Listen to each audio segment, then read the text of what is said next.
begin with a headline from USA Today. Quote, Biden's poll numbers are awful. America brace for a Trump victory in November. In every corner of the media mob, the Democratic Party, the anxiety is palpable. Even reliable blue states, they're now starting to look awfully purple. One veteran pollster telling FoxNews.com, both Minnesota and Virginia, they are clearly in play. By the way, even New Jersey, is that a possibility for Donald Trump? We saw a massive 80,000-plus person crowd for a rally there just last weekend. And get this, Trump is up by double digits in the great state Nevada. That's a state he previously lost twice. Now, desperate to make up ground, Joe Biden finally agreed to debate Donald Trump. Obviously a sign of desperation. As James Carville said, nothing is working. But per usual, he's up to some pretty dirty tricks. The campaign has a list of demands and dictates and will only debate Trump on a liberal, anti-Trump woke network and not even consult with Trump. Kamala Harris out there, meanwhile, already agreed to a vice presidential debate on CBS. Trump hasn't even picked his running mate. You see what's happening here? The mob, the media, the Biden campaign colluding to just push Trump out of the way in plain sight. They get to pick the venue. They get to dictate all the terms of the debate before the Trump campaign is even able to respond. Trump has agreed to debate. He's agreed to fake news CNN. He's agreed to ABC, and he's agreed to one right here on Fox. By the way, all of this hatred, all this bias, it is rooted. It is a psychotic condition. It's called hate all things Donald Trump. For example, fake news. CNN quickly agreed to host the first presidential debate. And almost immediately they announced fake Jake Tapper is going to be one of the moderators. They didn't consult the Trump campaign. Oh, that's really fair. And let's be clear. Fake Jake, he claims he's a journalist. He is a far-left partisan hack with nothing but snark, contempt for most Republicans, but especially for Donald Trump. Let's show you more tape. We'll show you tape every night, well, until they find a new moderator. He pushes the government of the United States to use its power and credibility to justify his lies. Congressman Brian Mast, a Republican from Florida, who lost his legs, by the way, fighting for democracy abroad. Although I don't know about his commitment to it here in the United States. But it has also been a time of extreme divisions. Many of the divisions caused and exacerbated by President Trump himself. We'll continue to show the nation that fake Jake is an opinionated, liberal, Democratic talk show host, not a journalist. Fake Jake called Trump's presidency, quote, a nightmare. Oh, that's journalism, or is that opinion? But now fake news CNN wants you all to believe that he's going to be fair and balanced. I've said it before. I'll say it again.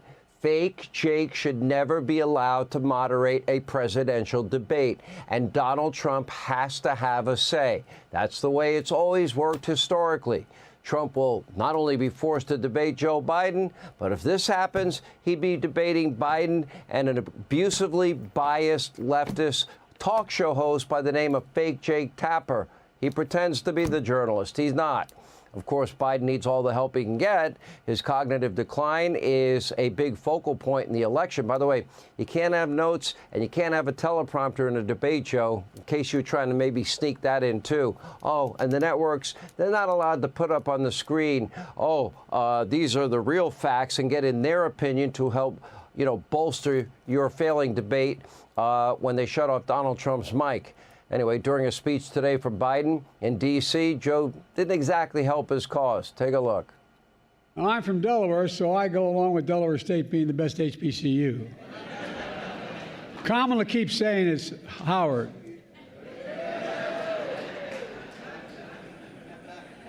And I'm going Sunday to make a speech at that other place, that men's college, Morehouse. Morehouse College, Joe. It's impossible to know anything with this guy. Did he forget the name of the historically black college university where, he's set to deliver the commencement speech? And if he did, that's really sad, isn't it? But typical, Now, today's speech was the beginning of what the Biden campaign is calling a fresh appeal to African-American voters who are turning in droves to Donald Trump, record numbers.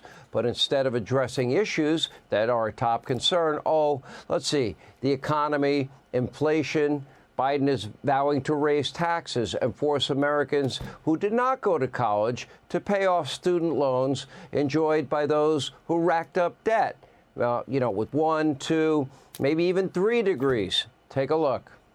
That's why my administration is taking the most significant action, notwithstanding the Supreme Court tried to stop me, to provide student debt relief, most supreme ever. We raised $400 billion over the next 10 years. This investment has helped HBCUs do everything from build student housing to study climate science. Billion? Help me out with that. Anyway, and of course, he's losing young people. I'll pay off your college loan. I hope you'll vote for me. Maybe somebody in the Democratic Party should just listen to the voters. Take a look at this. President Biden, I really feel like he making everything harder for everybody. Got everybody jump through hoops, just do extra things. He wants to make it seem as if he's for the blacks, and he's not really, because he hasn't really helped anybody. I like Trump. Trump, what he is doing, Trump has helped out a lot of people in the community, helped out a lot of black businesses, and I'm voting for Trump. Even though I don't like Biden, I would much rather vote for Biden than Trump. That whole tape, African Americans interviewed on FoxNews.com, that continues for 3.5 minutes. It's not surprising. Many African American voters detest Joe Biden. First and foremost, his policies are a train wreck. Why? Inflation, prices, they're up over 20%.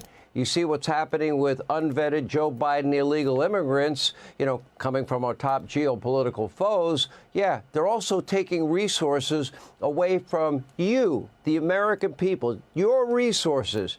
Defund, dismantle, no bail laws of the Democratic Party. What has that resulted in small towns and big cities around the country?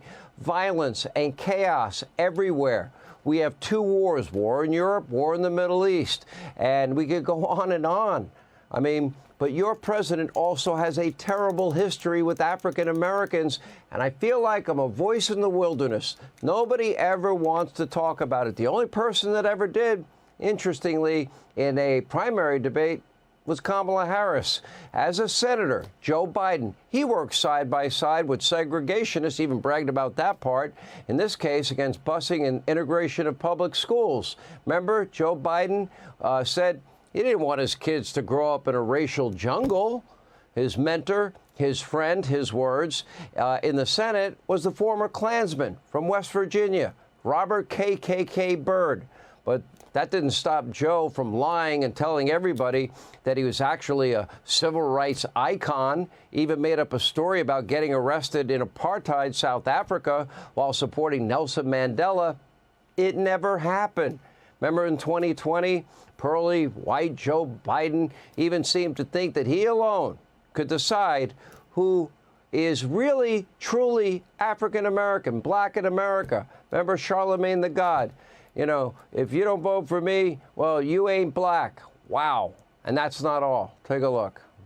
Madam President, we have predators on our streets. What kind of a chance would a northeastern liberal like Joe Biden stand in the South? Better than anybody else. And you don't know my state. My state was a slave state. We got the first sort of mainstream African American who was articulate and bright and clean and a nice-looking guy.